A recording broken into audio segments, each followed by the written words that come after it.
It's Platt, and today we check out a van down by the river. That's next on Platt's Beer of the Week.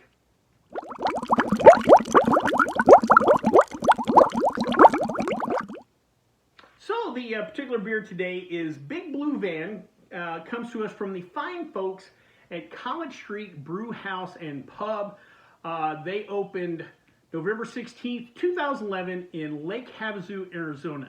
Now those of you unfamiliar with Lake Havasu, it is one of the premier party destinations in America. I'm going to say if you go to college west of the Rockies, that is your spring break locale. The kids love it, and it's fun all year long. You know, it's not just a spring break thing, but definitely one of the party places in America.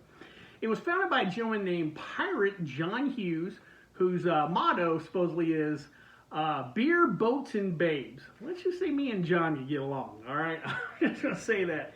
He worked for years and years and years as a charter boat captain. If you want to go fishing for marlin or take you the 3-hour tour or whatever, you would have hired the old pirate there. He worked in ports anywhere from Key West to Alaska. I'm going to say there's a strong chance with the nickname Pirate in the job, he'd probably been to a few Jimmy Buffett concerts for sure. Apparently he visited Lake Havasu 15 years ago and just fell in love with the place and decided that's where he's going to settle and I guess eventually open a brewery. His head chef, a gentleman named Gary Chacon, has been with him since day one. It's brought kind of a Southwest flair to the kind of typical pub food there. They have a full menu. They don't do breakfast, but they, soups, salads, burgers, pizzas, even steak, which is something you don't see a lot of times at brew pub type setting. They do have happy hour from 3 p.m. to 6 p.m. Monday through Saturday, $6 drafts, wells, and margaritas, which means they have a full bar. So you check out the place, you want someone who's not a beer drinker, they want a cocktail or a glass of wine, they can do that for you. They also have a full cocktail menu, which means they've gotten in the mixology world, which I've stated before, I kind of find that funny that breweries do it, but I also understand it, so it makes sense. They also have apparently like a little gift shop there, merch you can buy there, and also online at their website. Things like hats, shirts, kind of generic swag. Looking online and through their social media, not a lot of information on the brewery. Pretty simple. It's never explained how a pirate moves to Lake Havasu and gets in the brewing business. Not a ton of information on the head brewer, other places he'd worked or whatever. So, but it seems like, really fun little bar and a fun town and everything. So definitely, if you're in the area, check it out. Real quick, let's talk about some of their other beers. First one is called Sweet Devil Stout, 6.66%. That's right, 6.66% alcohol by volume. Even though they call it Sweet Devil Stout, this is not a sweet stout. This is an American-style stout. To kind of compare and contrast to your traditional, like a dry Irish stout, American stouts tend to be a little higher ABV, a little more malt forward, and a little more hop aggressive, and that's a lot of times just due to the use of American-style hops compared to the more subtle noble-style hops. Next, we have a beer called Brother Dewey's. 8.1% ABV. They refer to this as an old brown ale. It has been aged a minimum of 1 year in barrels. They have a barrel program at the brewery. Not a huge selection, but they do barrel stuff, and they're kind of expanding that. And I always like that just because as also a guy who likes whiskey, I love any time alcohol touches barrels, just that flavor I really love. Next, we have Jesse's Lager, 7.1% ABV. On the logo, they have like an attractive blonde there. I don't know if that's a reference to an old girlfriend or, the Rick Springfield song, Jessie Girl or whatever, but I did notice that. They refer to this beer as a golden lager, but kind of reading about it, it appears like it might actually be like a high-gravity lager. I remember a microbrewery I worked at not too long ago. Me and the brewer talked about working on a high-gravity lager beer that, you grow up and you drink those beers as a broke college kid or whatever, but you would like to see them executed well.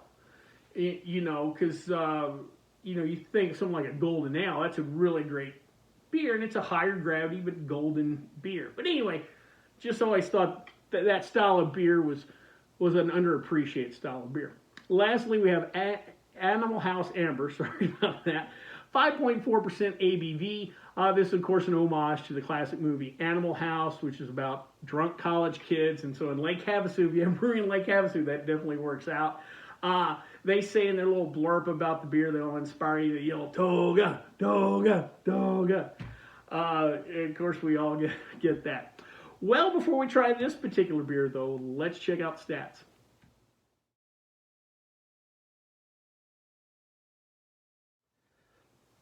So real quick before we try this particular beer, this beer here says wheat beer with natural flavors. It's a blueberry flavor.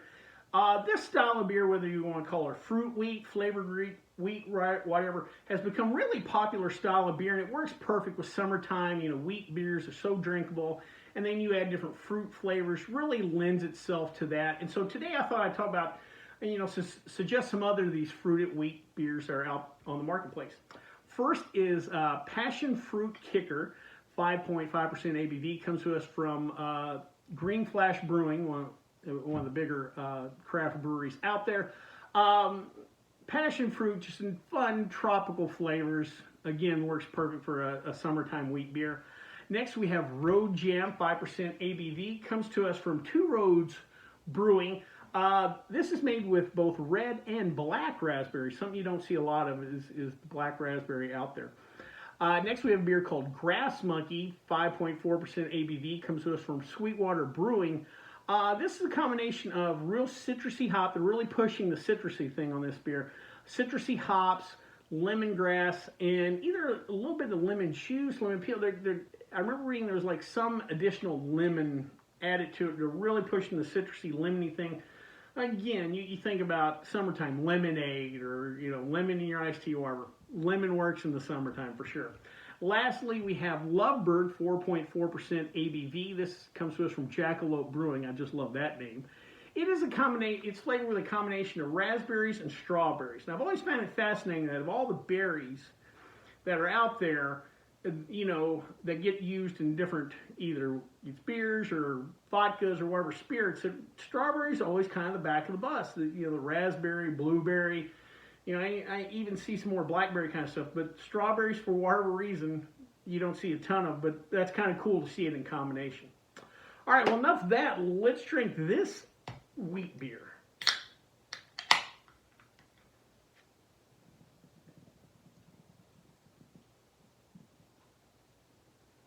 Alrighty. Just a slight bit of haze, not a lot for a wheat beer. Got a kind of thin half finger, fairly white head. Let's go in for the nose. A little malt sweetness. Not picking up much hops, not picking up much blueberry on the nose. Let's go in for a sip. Oh, there's the blueberry. Oh, it showed up. It took a second. You got that malt right up front, and there was like a little delay. Then, hey, blueberries are here. Give her another try. Oh, that's nice.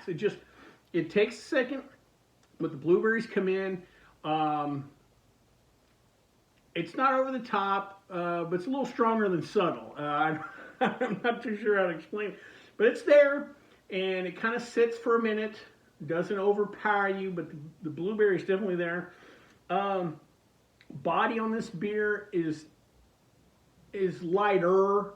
I'm going to say medium minus on it. Very drinkable, very fairly refreshing. Even though you get the blueberry flavor, it's not sweet. This beer's not sweet at all. I don't want to say that. There's malt presence. You're going to get that malt sweetness on the tongue, but it's no way cloying or viscous. Again, the blueberry, you kind of pick up the flavor of the blueberry without it being sweet. It's not necessarily having to hit you with sweetness. Sometimes, especially if you're using a flavoring of any kind, which I'm going to presume since they used it made with natural flavors, that this might be one of those. They sell kind of the juice or an extract or what have you. sometimes that can get to be too sweet. They add extra sugar. Not here. It's just a nice, subtle blueberry taste and a beer that's easy drinking. So I might have soon have a couple more. Well, I hope you liked this video. If you did, please subscribe down below. Also, please like the video because it lets YouTube know we're putting out good content. If you have any questions, comments, or beers that you'd like me to try, please leave them in the comment section, or you can always contact me on the Twitter page. Till next time, bottoms up.